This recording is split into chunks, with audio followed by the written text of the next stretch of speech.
મિત્રો નમસ્કાર, કેમ છો બધા? મજામાં? તો હવે આપણે જોઈએ, આપણે પાછલા 3 વિડીયોમાં વાત કરી આત્મા, મન અને કર્મ વિશે ભગવાન શું શું કહે છે શ્લોક દ્વારા. તો હવે ધર્મનો શ્લોક ભગવાન ગીતામાં કહે છે ધર્મના શ્લોક દ્વારા, શ્રેયાન સ્વધર્મ વિગુણ પર ધર્મ સ્વનુષ્ઠિતા સ્વધર્મે નિધનમ શ્રેય પર ધર્મો ભયાવય. આ રીતે કહે છે. તો ભગવાન એમ કહે છે આમાં કે તું સ્વધર્મ રૂપી કર્મ કર. પેલા તો ઈ સમજીએ, પછી ધર્મનું જ્ઞાન સમજાવું કે સ્વધર્મ પરધર્મ કેવી રીતે ભયાનક છે અને બધું શું છે એ બધું. તો આપણે પેલા જોઈએ કે સ્વધર્મ રૂપી કર્મ કર એટલે કે તારા ધર્મમાં જે લખેલું છે, તારી નિયતિમાં જે લખેલું છે ઈ કર્મ કર. તારી નિયતિમાં જે લખેલું છે ઈ કર્મ કર ને ઈ તારો ધર્મ કહેવાય, ઈ તારો તે ધર્મ નિભાવ્યો કહેવાય, એમ કહેવા માંગે છે.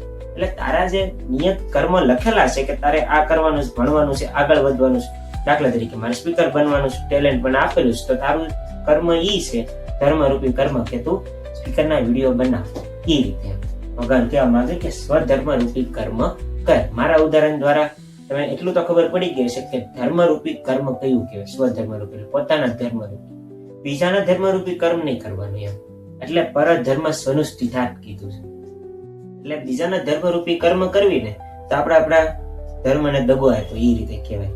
એવી રીતે સ્વધર્મે નિધનમ શ્રેય પર ધર્મો ભયાવય. એમાં ભગવાને કીધું છે, પરંતુ આપણે સ્વામી વિવેકાનંદે એક વાત કીધી છે, આપણે ખબર હોય તો, કે હિન્દુ અને બૌદ્ધ ધર્મ વાળા લોકોને ખ્રિસ્તી ધર્મ પાળવો ન જોઈએ, ખ્રિસ્તી વાળાને હિન્દુ અને બૌદ્ધ ધર્મ પાળવો ન જોઈએ. એને વ્યક્તિત્વ વિકાસ નામની બુકમાં વાત કરેલી છે. એટલે બીજો ધર્મ ન પાળવો જોઈએ. જે પહેલા હિન્દુ અને બૌદ્ધ ધર્મ એક જ કહેવાતો, હવે હિન્દુ ધર્મ અલગ છે, બૌદ્ધ ધર્મ અલગ છે. એટલે આપણો જો હિન્દુ ધર્મ હોય ને તો આપણે મુસ્લિમ ધર્મ ન પાળો, મુસ્લિમ ધર્મ હોય તો હિન્દુ ધર્મ ન પાળો, પણ બધા ધર્મનું માન રાખવું અને રાખતું રહેવું. બધા ધર્મનું માન રાખવું, ભલે ન અપનાવો, પરંતુ આપણે આપણો ધર્મ અપનાવવો જ જરૂરી છે. આપણે આપણા દેશને દગો ન આપી શકે, આપણે આપણા ધર્મને દગો ન આપી શકે. એટલે આપણે આપણા ધર્મનું પરિવર્તન બ્રેઇન વોશ કરીને બધા ગમે એમ કરવું નહીં. આ જે છોડીને આપણો ધર્મ છોડીને આપણે બીજાનો ધર્મ અપનાવીને તો એ ભયાવહ છે. એક પ્રકારનો ભયાવહ એટલે કે એ ધર્મમાં આપણે બહુ કઈ ખબર હોય ને એના નિયમોની, કેવી રીતે રહેવાનું હોય, કાંક ને કાંક ભૂલ થવાની જ છે. ડર તો રહેવાનો જ ને, આ સજા મળશે, ઓલી સજા મળશે કરીને ને ખબર પડી ગઈ તો મેં તો ધર્મ બદલેલો છે, આમ છે તેમ છે. આવા બધા ઘણા પ્રકારના ડર રહે. તે ડર એટલે જ ભગવાને કીધું છે ભયાવહ. એટલે કે આ પરધર્મ અપનાવો ભયાવહ છે. એટલે આપણે સ્વધર્મ સ્વતંત્ર રીતે અપનાવો, આપણે આપણી ભારત માતા માટે સીધી રીતે આપણો ધર્મ નિભાવો, એમ કહેવા માંગે છે ભગવાન ધર્મનું જ્ઞાન આપતા. અને ધર્મ અધર્મ આપણે ખબર છે, એ સત્ય અને અસત્યના રૂપમાં આપણે કહી શકીએ. ધર્મ અને અધર્મની વ્યાખ્યા, ધર્મ એટલે સત્ય આપણે કહીએ તો સત્ય એટલે હંમેશા સાચું જ બોલવું, એ આપણો ધર્મ છે. આપણે ખબર હોય કે ઘણા લોકો ખોટું બોલે છે, 100 જેટલા જૂઠ બોલે. આપણે ખબર એક જૂઠ બોલે ને પાછળ 100 જૂઠ બોલવા આપણે. એટલે લોકો શું કરે, 99 વખત જૂઠ બોલે ને પછી 100મી વખત સાચું કહે. કારણ કે ખબર છે ક્યારેક ને ક્યારેક તો સત્ય સામે આવવાનું જ છે. એટલે જો એ સત્ય મોસ્ટ ઓફ બોલતો હોય ને તો એ ધર્મ કહેવાય. અને હજી એક વાત કે જો એ અસત્ય જે બોલે છે એ માણસ, પરંતુ એનાથી બીજાનું કે આપણું સારું થતું હોય, આપણું નાના બીજાનું સારું થતું હોય ને એ અસત્ય બોલીને, તો પાછું એવું એ અસત્ય બોલવું એ ધર્મ જ કહેવાય એક પ્રકારનું. પરંતુ કારણ વગરનું ખોટું અસત્ય બોલવું નહીં. જો ખોટા અસત્ય બોલીને ગાળિયા રમાડો આખા ગામને, તો પછી ગામ આમે વેલ્યુ નથી રહેવાનું, કાંઈ નથી રહેવાનું. આપણે ફગવી દઈએ, આપણો આખો દેશ જ, આપણો સમાજ જ આપણે ફગવી દઈએ. એટલે આપણે છે ને સત્યનો સાથ હંમેશા દેતો રહે, અને અસત્ય જરૂર પડે ત્યાં જ બોલવું, અને વધારે જૂઠ બોલવું નહીં. કારણ કે ક્યારેક ને ક્યારેક તો સામે આવવાનું જ છે, ગમે એટલો હંતાળો તો. એટલા માટે ભગવાને કીધું છે.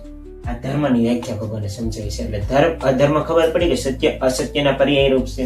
એવી રીતે અને ધર્મ કયો અપનાવો? ધર્મ કે સ્વધર્મ વાળો ધર્મ. અને કર્મમાં કયો? નિષ્કામ કર્મયોગ, નિષ્કામ કર્મ વાળો. ઓકે, આવી રીતે આ ભગવાન ગીતામાં અર્જુનને કહે છે કે તારું ધર્મ શું છે? યુદ્ધ કરવા. તો તું યુદ્ધ કર. તો આ બધા બીજા બધા મોહ માયાઓમાં પડમાં અને સ્વજનોના વિચારોમાં એટલો ખોવાઈ જામાં એમ, જેથી કરીને તું કઈ કરી નથી શકે. એ બધું ભૂલ, એ બધુંને જવા દે અને જે તારું મેન કર્મ છે, ક્ષત્રિયનો ધર્મ શું છે? યુદ્ધ કરવાનો. તો તું યુદ્ધ કર એમ કહેવાય. એટલે ધર્મ રૂપી કર્મ કર. આપણે એ ગીતામાં સમજાવેલું છે, મહાભારતમાં આપણે સમજાવેલું છે કે અર્જુન શ્રી કૃષ્ણ ભગવાનના આદેશ માર્ગદર્શન પ્રમાણે યુદ્ધ કરે છે, પોતાના સ્વજનોને ભણે છે. બાકી સ્વજનો આપણે ખબર જ છે પહેલા જ મરેલા હતા. ખાલી અર્જુન નિમિત્ત હતો, ભગવાને નિમિત્ત બનાવેલો હતો. બાકી ભગવાન ખુદ મારી એકતા હતા, પરંતુ એને શસ્ત્ર ન ઉપાડીને બીજા પાસે ઈ કર્મ કરાયું, જેથી કઈ એનું ફળ એ બધાને મળે. ભગવાનને એ ફળ નહોતું જોતું, એ રીતે નિમિત્ત બનાવ્યું. આ રીતે ભગવાને કીધું છે. એટલે એ શીખવાડે છે કે આપણે ધર્મ નિભાવીને કર્મ કરતું રહેવું જોઈએ. પાંચમું આપણે છે ને સ્થિર પ્રજ્ઞ મનુષ્ય માટે છે, એટલે સ્થિર મન અને બુદ્ધિ, એના માટેનો એક શ્લોક છે જે આપણે 5મા વિડીયોમાં જોશું, એટલે કે આગળના વિડીયોમાં જોશું. બાકી આશા કરું છું તમને આ 4 આત્મા, મન, કર્મ, ધર્મ સરખી રીતે સમજાઈ ગયું હશે કે શું કહેવા માંગુ છું. આખો સારા જ આપ્યો છે મેં તમને, જે મારી સમજ પ્રમાણે હતો, જે મારું અત્યારે લગીનું જ્ઞાન અને અનુભવ હતો, એ પ્રમાણે મેં તમને ઉદાહરણ આપીને સમજાવ્યું. આગળ આપણે સ્થિર મન અને બુદ્ધિ એ આપણે સમજવાનું છે.